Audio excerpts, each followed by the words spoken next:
So hello, my name is David Garcia. These are my partners Tong and Erdis. This is our game called Insider Threat. Insider Threat is a cybersecurity stealth-based VR game. If you've played Hitman or Watch Dogs, try to combine both of those and put them together and put it in VR. And that is the sort of theme that we are aiming for. The point of Insider Threat is to spread awareness for common tactics that pen testers will use whenever they're trying to break into a company. So we try to implement several social engineering tactics. They are more, they're shown in different ways, and some more cartoonish ways, but the concepts are still the same. So we have various tools like a stun gun, the smartphone that can hack into cameras, access doors. We also have a rudimentary disguise system as well. And we have patrol bots that patrol the area, and if you are caught 3 times, then the game is over. Your main objective is to find the server room and to plug in what's called a rubber ducky, which is just a malicious flash drive, into the server. And once you have done that, then you win. This is usually the main objective whenever you are hired by a company. To find their server and then take a picture to show, hey, you've been breached. And so now we can move on to the demo.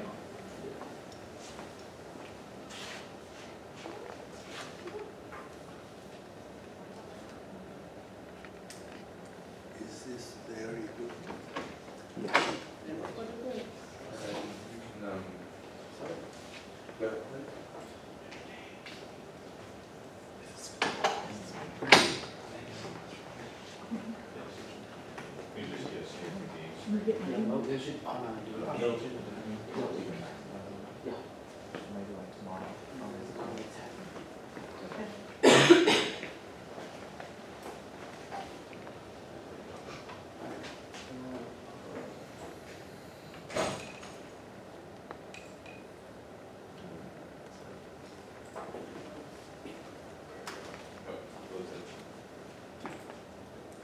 I have to stay here. Yeah. So this is where you will start off with. I have a dummy that is following a patrol route. This is just to demonstrate the stun gun here. So first we can show off the smart glasses here, which will show you the amount of strikes you have and the amount of ammo. So if I were to go ahead and, let's actually go ahead and approach the robot.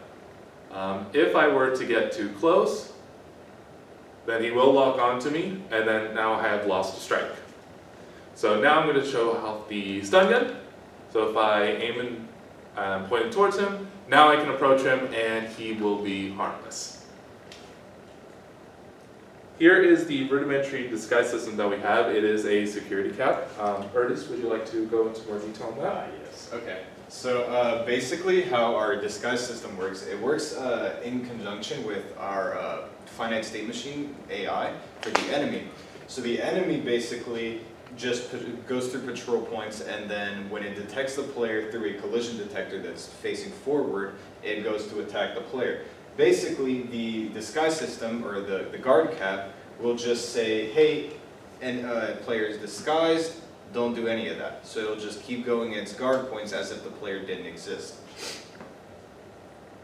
Yes, and along with the disguise system, so it's only available after a certain period of time. Afterwards, it loses its potency, and then I believe it will just fall off. So another tool that we have is the inventory system that Erdis also made, and so you're able to store several things,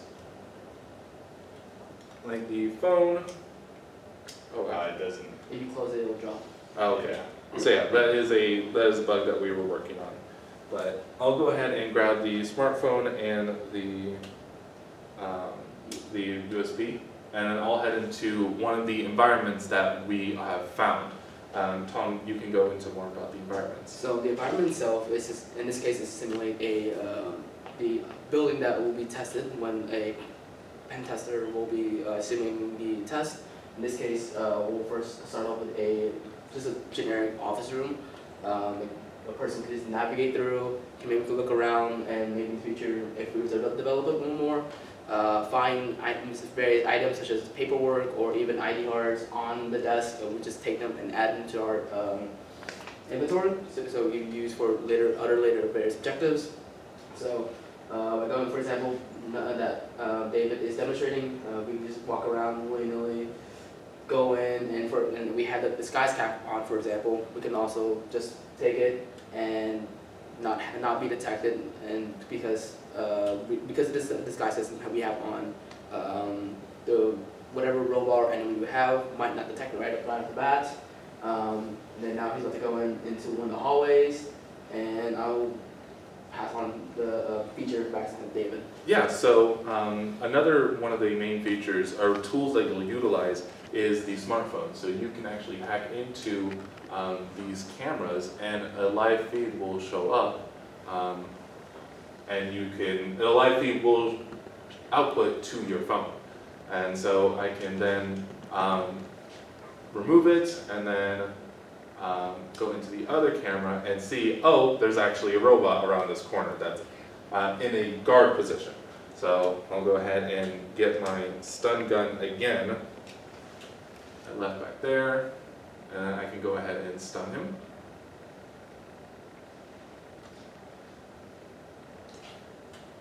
And so,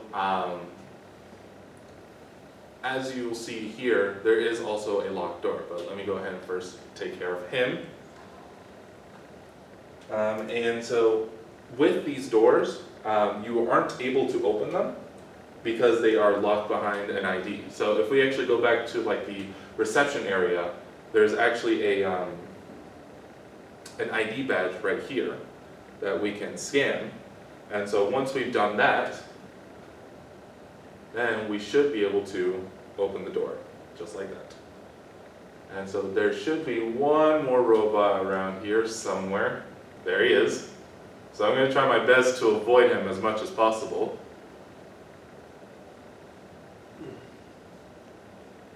Just barely. And then this is the goal, to plug it in, and then you win. And so that is the basic premise of Insider Threat. In the future, we want to add more levels. We want to add more interactables, like, let's say, hacking the lights to reduce visibility, allowing you to slip by guards more easily. Giving you more tools to navigate around, and more side objectives, like, let's say you had a full office building full of computers that were unlocked. If you were to gain access to one of those computers, you gain secondary points to show that there are vulnerabilities everywhere in your office. So I am planning to work on this after I graduate this semester and release it on SideQuest as soon as I'm happy with the end result. If you have any questions, I'll be more than happy to answer. Very good.